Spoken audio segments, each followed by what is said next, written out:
Sir ముందుగా చెప్పండి sir, Chilukuri Balaji టెంపుల్లో ప్రధాన అర్చకుడుగా ఉన్నటువంటి రంగరాజన్ గారిపై గడిచిన 7వ తారీఖున రామరాజ్య స్థాపన చేద్దాం అంటూ మరి ఒక వ్యవస్థాపక అధ్యక్షుడు వీర రాఘవరెడ్డి అని ఆయన పేరు వినబడుతోంది. మరి 20 మందిని తీసుకుని వెళ్ళి రామరాజ్య స్థాపన కొరకు యువతను నువ్వు ఇవ్వాలి, ఇందులో చేయించాలి, అంతేకాదు డబ్బు కూడా ఇవ్వాలి, దాని కొరకే ఆయన మీద దాడి చేసినట్లుగా మరి కొన్ని సమాచారం అయితే బయటికి పొక్కింది. ఇంకా లోపల ఏం జరిగిందో తెలియదు. బయటకు వచ్చినటువంటి కొన్ని వీడియోస్ని బట్టి ఈ సమాచారం తెలుస్తుంది. ఇలాంటి సంఘటనను ఎలా చూడాలి? హిందువుల మీదనే హిందువులు ఇలా నిజంగానే చేస్తారా? ఇది మీరెలా చూస్తారు దీన్ని? మొట్టమొదటి విషయము, రంగరాజన్ గారు ప్రధాన అర్చకులు, క్రైస్తవుడు కాడు, అంతేగాని క్రైస్తవులు కూడా పాటించవలసిన మానవతా విలువలు పాటించినటువంటి ఒక ఆదర్శమూర్తి ఆయన. He is a role model for every spiritual leader. ప్రతి మతంలోని పూజారులు, పాస్టర్లు, అర్చకులు, ధర్మ ప్రచారకులందరికీ చిలుకూరు బాలాజీ ప్రధాన అర్చకులు రంగరాజన్ గారు రోల్ మోడల్. నేను వారిని ఇప్పటిదాకా కలవలేదు, కానీ నా గుండెల నిండా వారంటే అభిమానం ఉంది. చాలాసార్లు ప్రస్తావించారు కదా? చాలా సార్లు ప్రస్తావించాను. నేను యథార్థంగానే మాట్లాడితే ఏదైనా సరే వారి అభిమాని నేను. ఒక విషయంలో ఏంటంటే వారికి కులపిచ్చి లేదు. ఆ మధ్య కూడా ఒక దళిత అప్పటి నుంచి తీసుకెళ్ళాడు. అవును, చిలుకూరు బాలాజీ అంటే ఈ ప్రాంతాల్లో బాగా ఫేమస్, సుపరిచితం. అటు నేను ఎక్కువ చేవెళ్ళ, వికారాబాద్, తాండూరు, మొయినాబాద్ అటు ఎప్పుడు మీటింగ్లకు వెళ్ళినా మన సంఘాలు ఉన్నాయి అటు. భయా చిలుకూరు బాలాజీ టెంపుల్ వెళ్ళాల. సో అప్పటి నుంచి దాదాపు 40 ఏళ్ల నుండి కూడా 45 ఇయర్స్ నుంచి కూడా నేను ఆ ప్రాంతాలకు వెళ్తా ఉన్నాను. ప్రజలందరూ కూడా చాలా గొప్పగా చెప్పుకుంటారు ఆ టెంపుల్ గురించి. ఎప్పుడైతే వీరు అర్చకత్వం స్వీకరించినారో కొన్ని విశేషమైన సంస్కరణలు తీసుకొచ్చారు. నాకు అద్భుతం అనిపించింది. నిజంగా ఆయనను నేను హృదయపూర్వకంగా ఆయనను నేను ప్రేమిస్తున్నాను, అభిమానిస్తున్నాను. నేను ఎప్పటికీ వారిని కలుస్తాను, కలవనో తెలియదు. అవకాశం ఉంటే కలుస్తాను. ఓకే, నా అభిమానం వారి పట్ల నేను వ్యక్తపరుస్తాను. ఒకసారి కౌగలించుకోవాలని ఉంది వారిని. ఎందుకంటే ఒక దళిత అతను స్వామీజీ, దళితుడు అంటే మామూలు కాదు. అతన్ని భుజాల మీద ఎత్తుకొని మోసుకొని పోయినాడు. ఒక రకంగా మనం చూస్తే అంటే వాళ్ళ ధర్మమే కదా, హిందూ స్వామియే కదా, ఆదిత్య పరాశ్రీ అని ఆయన వాళ్ళ ధర్మమే కాబట్టి తీసుకుపోయినాడు. మామూలు క్రైస్తవుణ్ణి లేకుంటే ముస్లింని అయితే అట్లా చేస్తాడా, ఇతర ఎస్సీలను అలా చేస్తాడా అనేది ఒక టాక్ ఉన్నది. అయితే ఇప్పుడు వాళ్ళ ధర్మములోనైనా ఒక బ్రాహ్మణుడు ఒక దళితుడిని అలా ముట్టుకోడు కదా. అంతవరకైనా ఆయన ఒక ముందంజ వేసినట్టే. భుజాల మీద ఎక్కించుకోవడం అనేది అది చాలా గొప్ప విషయం. కనుక వారికి నా మనస్ఫూర్తిగా నా మనసులోనే వారికి అభివాదం చేశాను. వారు ఎప్పుడు గుర్తొచ్చినా మహానుభావుడు అయ్యా నువ్వు అని అనుకుంటాను నేను. ఏ మాటకు ఆ మాట చెప్పుకోవాలి. ఆయన కల్మషం లేని పసిబిడ్డ లాంటి హృదయం కలిగిన వాడాయన. స్వార్థము లేదు, డబ్బాశ లేదు, ఎవరిని డబ్బులు అడగడు, డిమాండ్ లేదు. అక్కడ హుండీ కూడా ఉండదు, తీసేశాడు. ఎందుకు తీసేశారంటే ఈ హుండీలు ఉన్నటువంటివన్నీ కూడా గవర్నమెంట్ దేవాదాయ శాఖ కిందకు వస్తాయి, వాళ్ళు వచ్చి కూర్చుంటారు అని అంటే మళ్ళీ ప్రజలకు స్వేచ్ఛ ఉండదు. ఎందుకు అసలు మాకు ఆ హుండీ వద్దు, ఏది వద్దు అని చెప్పి తీసేశాడు ఆయన.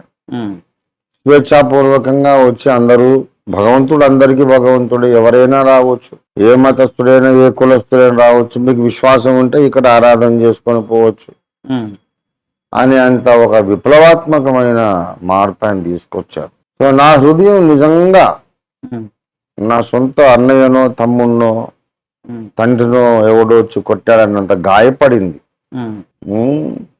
ఈ వీర రాఘవరెడ్డి ఆయన పేరు. ఆయన ఇట్లా వాళ్ళు వచ్చి ఇట్లా అసలు షాక్ మొత్తం రాష్ట్రం అంతా కూడా, 2 తెలుగు రాష్ట్రాలు కూడా చిలుకూరు బాలాజీ టెంపుల్ ప్రధాన అర్చకుడిని ఇలాగ దాడి చేశారు. ఆ వీడియో కూడా ఆయనను అడుగుతున్నారు, నీకు ఇది తెలుసా అది తెలుసా, నీకు ఏం తెలియదు అని ఆయన చాలా గదమాయించి అవమానించి మాట్లాడుతున్నారు. మరి ఏదన్నా చెబుదామని ఆయన ప్రయత్నిస్తుంటే నువ్వు మాట్లాడొద్దు అని చెప్పనివ్వట్లేదు. పిచ్చి పట్టినట్టు పిచ్చి కుక్కల్లాగా ప్రవర్తించారు. ఇది చాలా నీచమైనటువంటి కృత్యం, నీచమైన పని. దాన్ని ఇండియా ప్రజాబంధు పార్టీ అధినేతగా, రాష్ట్రీయ క్రైస్తవ పరిషత్ అధినేతగా, Ophir ministries international founder president గా, ఒక సామాన్య భారత పౌరుడిగా నేను తీవ్రంగా ఖండిస్తున్నాను. ఇది ఇటువంటిది జరగడానికి వీల్లేదు. ఇలాంటిది చేసిన వాళ్ళను క్షమించడానికి వీల్లేదు. అయితే మరి ఇలాగే తిరుపతి వెంకటేశ్వర యూనివర్సిటీలో చెంగయ్య గారి మీద, ప్రొఫెసర్ మీద కూడా, ఆయన దళితుడు, ఆయన మీద పోయి కొందరు దళితులు, దళిత ప్రొఫెసర్ మీద ఈ మతోన్మాదులపై దాడి చేసినారు. మరి అప్పుడు ముఖ్యమంత్రులు, ప్రజాప్రతినిధులు, పోలీసు వారందరూ ఎందుకు స్పందించలేదు అని కూడా మీడియాలో ఒక ప్రశ్న వినబడతా ఉంది. అది సమంజసమైన ప్రశ్న. అంటే ఈయన బ్రాహ్మడు కాబట్టి ఒక బ్రాహ్మణ్ణి కొట్టడం దారుణమైన విషయం అనే మనువాదం నరండారాన జీర్ణించుకుపోయింది కనుక అంత దారుణమండి, బ్రాహ్మణ్ణి కొడతారా అనేది ఉంది. బ్రాహ్మణ్ణి కొడితేనేమో దారుణం, దళితుడైనటువంటి ప్రొఫెసర్ చెంగయ్య గారిని కొడితేనేమో అంత దారుణం కాదులే. అంటే సమాజం నిండా మనువాదమే జీర్ణించుకుపోయింది. ఇదే స్పందన అప్పుడు కూడా వచ్చి ఉండాలి. ఇటు తెలంగాణ రాష్ట్రంలో కూడా ఒక దళిత మాస్టర్, స్కూల్ మాస్టర్ని చాలా చోట్ల, ఒక చోట్ల కాదు, కొన్ని బయటకు వచ్చినాయి, కొన్ని బయటికి రాలేదు. అయ్యప్ప డ్రెస్ వేసుకొని వచ్చారు అని ఆ టీచర్ ఆబ్జెక్షన్ చేస్తే మళ్ళా టీచర్తోనే పిల్లల కాళ్ళు మొక్కించి క్షమాపణ చెప్పించి ఇట్లా చేశారు. కాబట్టి అసలు దైవభక్తి కానీ, పెద్దలంటే భయము భక్తి కానీ లేనటువంటి ఒక తరం తయారైపోయింది. ఈ తరం అయితే మొత్తం భ్రష్టు పట్టిపోయింది. ఓ పెద్దంతరం చిన్నంతరం ఏమి లేదు, పెద్ద చిన్న మర్యాద లేదు, మూర్ఖతరం తయారైపోయింది. దీనికి పరాకాష్ట చిలుకూరు బాలాజీ టెంపుల్ మీద దాడి. దీన్ని తీవ్రంగా ఖండిస్తున్నాను. నేను క్రైస్తవుని, క్రైస్తవ ధర్మ ప్రచారకుణ్ణి, పర్సనల్లీ నా ఫెయిత్ క్రిస్టియానిటీ. అయితే నేను ఒక మనిషిని, ఆయన గారు ఒక మనిషి కదా. అసలు ఈ దాడి అనేది ఎవరి మీద చేసినా తప్పే. ఒక ముస్లిం ధర్మ ప్రచారకుడి మీద చేసినా నేను ఇంతే గాయపడతా. ఒక క్రైస్తవ చర్చి ఫాదర్ మీద, పాస్టర్ మీద దాడి చేసినా నా హృదయం ఇంతే గాయపడుతుంది. మానవతా ధర్మం, ఎవళ్ళ మతం వాళ్ళు ఆచరించుకుంటారు, ప్రకటించుకుంటారు, ప్రచారం చేసుకుంటారు. ఒక వ్యక్తి పోయి ఇంకొక వ్యక్తి మీద దౌర్జన్యం చేయడం ఏంటి? ఇది ఆటవిక రాజ్యం అయిపోయింది ఇది. కనుక ఇది చాలా ప్రమాదకరమైనటువంటి భవిష్యత్తు మనకు ఉన్న భవిష్యత్తులో చాలా ప్రమాదకరమైన సన్నివేశాలు రాబోతున్నాయి. ఇంకా ఇటువంటివి ఎన్నో జరుగుతుంటాయి. అతని లాంటి పిచ్చోడు ఇంకెంతమంది తయారైనారో. ఇదంతా సంఘ పరివార్ యొక్క భావజాలం యొక్క ప్రోడక్ట్. ఇతను పిల్లలు సంఘ పరివారు పుట్టించినటువంటి ఒక పిచ్చోడు. వాళ్ళదేంటి సంఘ పరివార భావజాలం ఏంటంటే శాస్త్రీయ విద్యా విధానం వద్దు, సెక్యులరిజం అనేది వద్దు, మాకు శాస్త్రీయత ఉన్నదా, నిరూపణ ఉన్నదా లేదా అనేది మాకు అక్కర్లేదు, మేము నమ్మిందే నిజం, మేము చెప్పిందే నిజం, చరిత్ర అట్లా లేదా, చరిత్రని మార్చి రాసుకుందాం అన్నంత మూర్ఖత్వము సంఘ పరివారి యొక్క భావజాలం. మొన్ననే సుప్రీంకోర్టు ఒక న్యాయమూర్తి, రిటైర్డ్ ఒక ఆయన చెప్పాడు మీడియాలో, అసలు ఇంత చేస్తే ఆ బాబరీ మసీద్ కింద ఉన్నది రామాలయం కానే కాదని డిక్లేర్ అయిందని చెప్తున్నాడు. దాని కొరకు మీరు ఒక 30-40 సంవత్సరాలు గొడవలు చేసి 100 సంవత్సరాల నుండి బ్రిటిష్ కాలం నుండి కూడా ఆ రాముని టెంపుల్ ఉంటే దాన్ని కూలగొట్టి బాబర్ చక్రవర్తి మసీద్ కట్టినాడని దేశ ప్రజలందరినీ రెచ్చగొట్టి కరసేవకులను తయారు చేసి లక్షల మందిని తీసుకుపోయి ఈ సెంటిమెంట్ రెచ్చగొట్టి బీజేపీ అధికారంలోకి వచ్చింది. అబద్ధాల మీదనే, ఫేక్ స్టోరీస్ మీదనే కదా.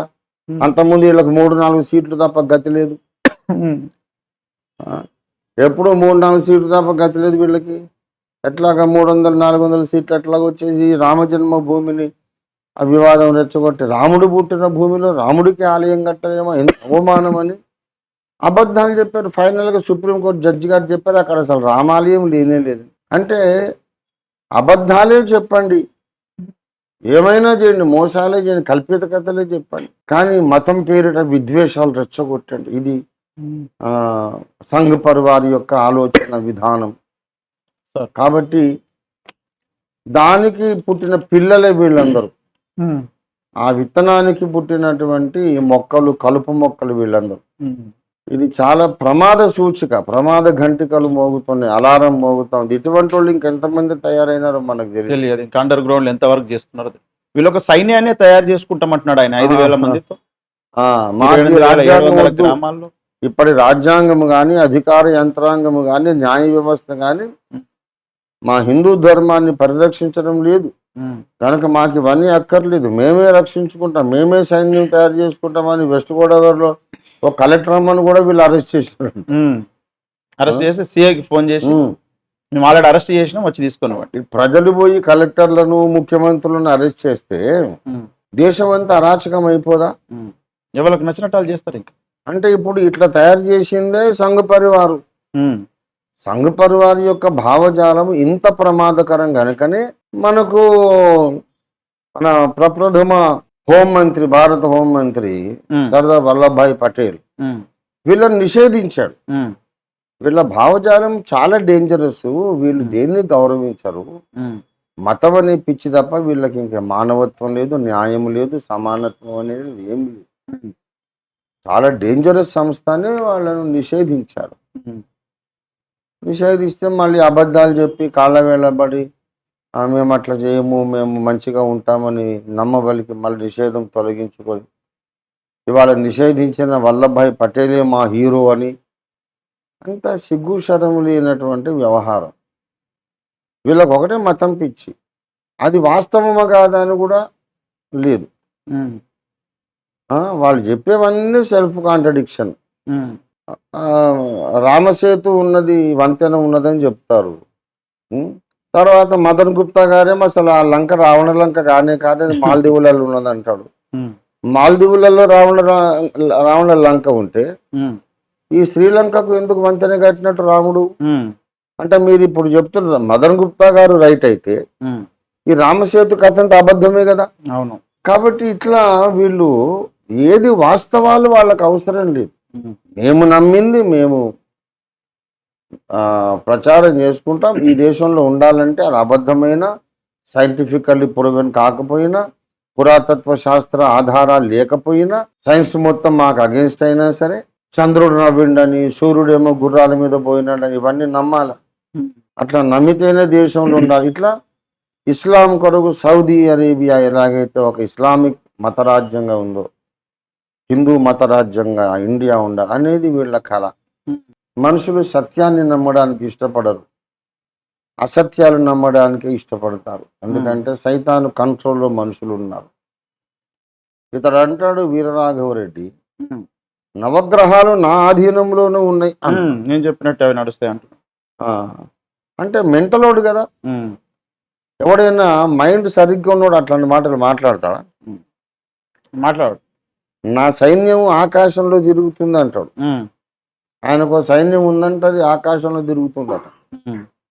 నవగ్రహాలు నా మాట వింటాయి అంటాడు.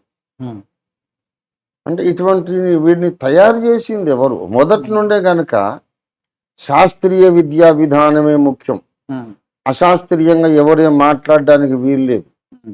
పురాతత్వ శాస్త్ర నిరూపణలు లేని పురాణాలను చరిత్రగా బోధించడం తప్పు, దండనార్హమైన నేరం. ఇష్టం వచ్చినట్టు పురాణాలు రాసుకుంటారు, చెప్పుకోండి, సరదాగా చెప్పుకోండి, అది హిస్టరీ అని చెప్పకండి. హిస్టరీ అని చెప్పాలంటే ఆర్కియలాజికల్ ప్రూఫ్స్ ఉండాలి. ఆర్కియలాజికల్ ప్రూఫ్స్ లేకుండానే ఏది హిస్టరీ అని చెప్పొద్దు అనే లా మన దేశంలో ఉంటే ఇవాళ వీరరాఘవరెడ్డి తయారుగాడు. మూఢనమ్మకాలు పెంచి పోషించి శాస్త్రీయత లేకుండా అహం అనేది అంటే నా మతం అరే ఎంతవరకు అది రైట్ చూడవా నువ్వు? చంద్రుడు నవ్వాడని చెప్పుకుంటున్నారు. ఆ చంద్రుడి మీద పోయి ఇప్పుడు మన చంద్రయాన్ నౌక వాలింది, వీడేనా నవ్వినోడు? ఆ మట్టిగడ్డ నవ్వడానికి వీలు లేదు కదా అనే శాస్త్రీయ ఆలోచన లేదు. శాస్త్రీయత అనేది అవసరమే లేదు అని వాళ్ళు నేర్పించి పెట్టినందుకు వాళ్ళు ఒక వీరరాఘవరెడ్డి తయారయ్యారు. ఇంకా కొన్ని వందల మంది తయారు కావచ్చు.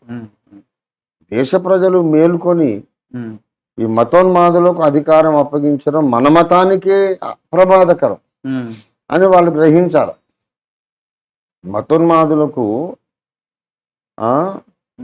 వాళ్ళకు మనం అధికారం అప్పగిస్తే మతాన్ని పరిరక్షించడం అటు పెట్టి మన మతాన్ని నాశనం చేస్తారు వాళ్ళు అనేది మెజారిటీ ప్రజలు గ్రహించి వీళ్ళను గద్దె దించేశారు.